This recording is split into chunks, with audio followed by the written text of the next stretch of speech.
এই যে ভাই, আপনাদেরই বলতেছি, যারা সারা বছর কোনো খবর নাই, হঠাৎ একদিন ফোন দিয়ে টাকা পয়সা ধার চান, তাদের উদ্দেশ্যেই বলতেছি। মনে হয় যে বিদেশে আপনারা টাকার গাছ লাগায় রাখছেন, আর প্রবাসীদের কাছ থেকে যখন প্রয়োজন পড়বে তখন টাকা চাবেন, আর প্রবাসীরা আপনাদের সেই টাকা পাঠাই দিবে। টাকা দিলে খুব ভালো, আর যদি টাকা না দিতে পারেন তাহলে তার থেকে আর খারাপ কেউ নেই। সারা এলাকায় সারা শহরে দুর্নাম করে বেড়াবেন। তো আপনাদেরও একবার ভাবতে হবে যে প্রবাসে থাকলেই শুধু টাকার ঝনঝনি আওয়াজ হয় না। প্রবাসে কোনো টাকার গাছ লাগানো নাই যে আপনারা টাকা চাবেন আর সেই টাকা ছিঁড়ে ছিঁড়ে আপনাদের পাঠাই দিব।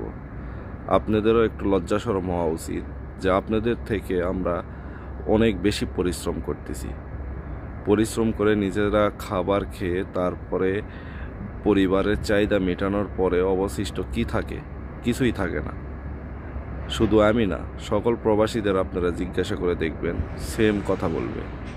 কিন্তু আপনারা ফোন দিয়েই দুই একটা ভালো মন্দ কথা পুছেই তারপরে বলেন যে কিছু টাকা দে, কিছু টাকা দেন।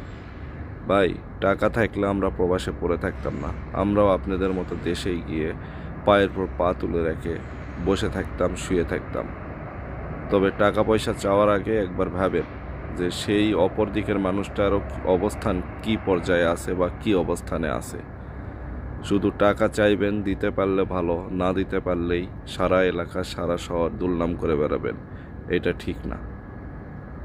টাকার গাছ লাগানো নাই প্রবাসে যে সিরবো আর আপনাদের কাছে পাঠাই পাঠাই দিব, যার যখন দরকার পড়বে, প্রয়োজন পড়বে।